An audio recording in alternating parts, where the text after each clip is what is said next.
Hello प्यारे बच्चों, स्वागत है आप सबका मैथमेटिक्स के ऑनलाइन प्लेटफॉर्म पर, जहां आज हम आपके लिए लेकर के आए हैं ज्योमेट्रिकल प्रोग्रेस यानी कि गुणोत्तर श्रेणी के बारे में कुछ इंपॉर्टेंट क्वेश्चंस, उन पर हम चर्चा करेंगे। तो चलिए शुरू करते हैं आज की चर्चा को। क्वेश्चन क्या है कि आपको कोई वर्ग है, वर्ग उसकी आपको भुजा दे रखी है 8 सेंटीमीटर और आपको पूछा है कि इस वर्ग की भुजाओं के मध्य बिंदुओं को मिलाकर एक नया वर्ग बनेगा।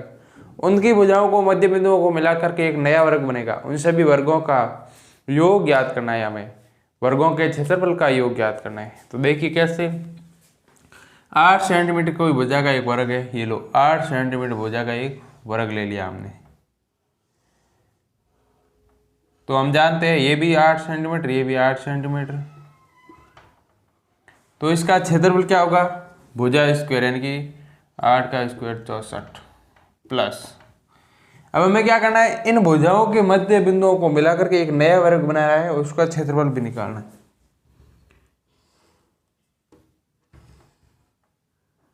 ये बनाए। अब देखो, ये एक समकोण बन रहा है इस तरह। अब ये 8 सेंटीमीटर है तो ये इसका आधा होगा, मध्य बिंदु को मिलाकर बनाया गया है, तो इसका आधा मतलब 4 सेंटीमीटर। ये हो गया 4 सेंटीमीटर, ये भी हो गया 4 सेंटीमीटर। और अब इस शीर्ष भुजा को क्या बोलेंगे हम? त्रिभुज में हम जानते हैं कि कर्ण स्क्वायर बराबर आधार स्क्वायर प्लस लंब स्क्वायर, जिससे ये आ जाएगी 4√2। यानी कि हमारी ये भुजा होगी 4√2, ये भी 4√2 होगी। और इस अंदर वाले वर्ग का जो क्षेत्रफल होगा वो होगा 4√2 का स्क्वायर, यानी कि 4√2 का स्क्वायर 32। इसी प्रकार ये इनके मध्य बिंदुओं को मिला करके एक और नया वर्ग बनाएंगे। इनके मध्य बिंदुओं को मिलाकर के नया वर्ग बनाएंगे, इनके मध्य बिंदुओं को मिलाकर के एक नया वर्ग बनाएंगे। तो ये कब तक चलता जाएगा? अनंत पदों तक। और हमारे पास ए आ चुका है, प्रथम पद ए बराबर 64 है। कॉमन रेशियो आर होगा 32/64 यानी कि 1/2। और हम जानते हैं कि S sum of infinity equal to a/1 - r। तो जगह 64 × 2/1 यानी कि 128। ये हो गया आपका आंसर। एक बार इस क्वेश्चन को रिपीट कर लेते हैं ताकि आपको अच्छी तरह से समझ में आ जाए। बोला है कि आपको कोई वर्ग दे रखा है जिसकी एक भुजा 8 सेंटीमीटर दे रखी है। ये वर्ग ले लिया बाहर वाला। इस वर्ग की भुजाओं के मध्य बिंदुओं को मिला करके एक और अंदर नया वर्ग बनाया जाता है। उसके मध्य बिंदुओं को मिला करके एक वर्ग बनाया जाता है, उसके मध्य बिंदुओं को मिला करके एक वर्ग बनाया जाता है, और उसके मध्य बिंदुओं को मिला करके, और ये प्रक्रिया चलती जाती है। तो हम मान सकते हैं चलती रही है, मतलब इसका मतलब है कि ये अनंत पदों तक चलेगी।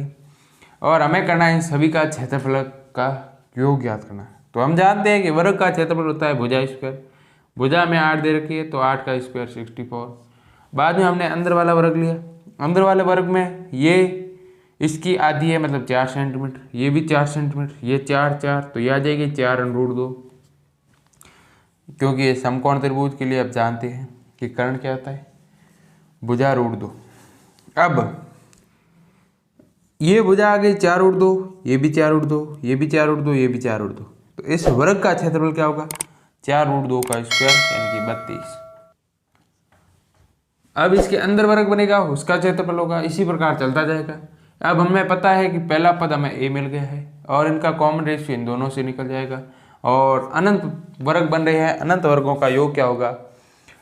एस इन्फिनिटी गुणोत्तर श्रेणी बन रही है जिसमें S infinity equal to a/1 - r करेंगे तो आपका आंसर आ जाएगा 128 सेंटीमीटर स्क्वायर। ठीक है,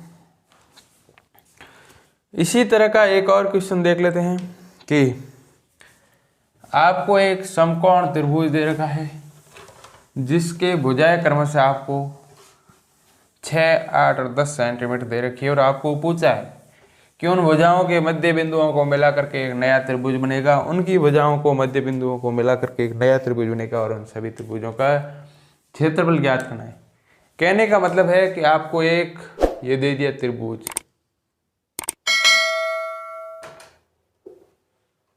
ये दे दिया है त्रिभुज और मैं इसमें ये त्रिभुज दे रखा है।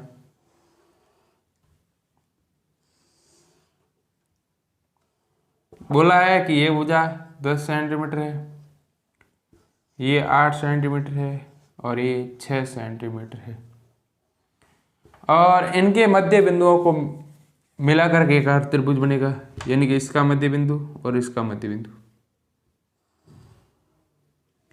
तो आप जानते हो कि त्रिभुज की दो भुजाओं के मध्य बिंदुओं को, समकोण त्रिभुज की दो भुजाओं के मध्य बिंदुओं को मिलाकर के जो रेखा बनती है वो उस त्रिभुज की भुजा के समांतर तथा उसकी आधी होती है, यानी कि इसकी समांतर होगी और इसकी आधी होगी। यानी कि ये हो जाएगी, ये 6 है तो ये 3 सेंटीमीटर हो जाएगी। इसी प्रकार इन दोनों को मिलाएंगे तो ये इसके सामने वाली भुजा इसके समांतर तथा आधी होगी, यानी 4 सेंटीमीटर। इन दोनों को मिलाएंगे तो ये हो जाएगी इसके समांतर और इसकी आधी।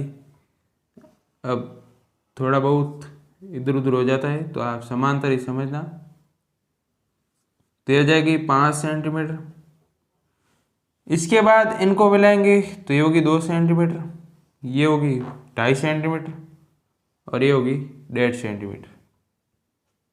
इसी प्रकार एक क्रम चलता जाएगा अनंत पदों तक, अनंत त्रिभुज बनेंगे। उन सब का योग ज्ञात करना है। तो हम जानते हैं कि समकोण त्रिभुज का क्षेत्रफल होता है, बड़ा वाला त्रिभुज लेंगे तो घात इंटू आधार इंटू ऊंचाई 4 24 प्लस, अब इसको लेंगे तो आप इंटू ये आधार ये ऊंचाई 3 इंटू 4 यानी कि 2 यानी कि 6 प्लस इसी प्रकार चलता जाएगा। अब हमने देखा एक पूर्णोत्तर श्रेणी बन रही है, हम जानते हैं एस इन्फिनिटी इक्वल टू, अब यहाँ पर a बराबर 24 है और r बराबर होगा 6/24 यानी कि 1/4। हमारे पास a का मान ज्ञात है, r का मान ज्ञात है, तो s इन्फिनिटी इक्वल टू होता है a यानी कि 24/1 माइनस r 1/4। और जब इसको सॉल्व करेंगे तो हमारा जो क्षेत्रफल आएगा संपूर्ण त्रिभुजों का वो होगा 24 इंटू 4/1। ठीक है, अपॉन 3, 4 में से 1 गया 3/4, 4 ऊपर गया तो ये कट गया 8 बार 8 चौक 32 सेंटीमीटर स्क्वायर, यानी कि जो आपके त्रिभुजों का क्षेत्रफल आएगा, सभी त्रिभुजों का क्षेत्रफल हो जाएगा 32 सेंटीमीटर स्क्वायर। यहाँ तक आपको कोई दुख दर्द परेशानी हो तो जल्दी से कमेंट बॉक्स में कमेंट कर दीजिए। अगर आपका कोई क्वेश्चन है तो उसको भी कमेंट बॉक्स में कमेंट कर दें, जल्दी हम आपको उसका आंसर देने का कोशिश करेंगे। तो अगर आपको वीडियो अच्छा लगा है तो वीडियो को लाइक कर दे, दोस्तों में शेयर कर दे और चैनल को कर दे सब्सक्राइब।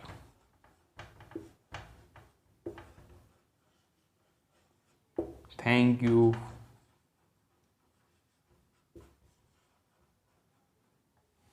धन्यवाद।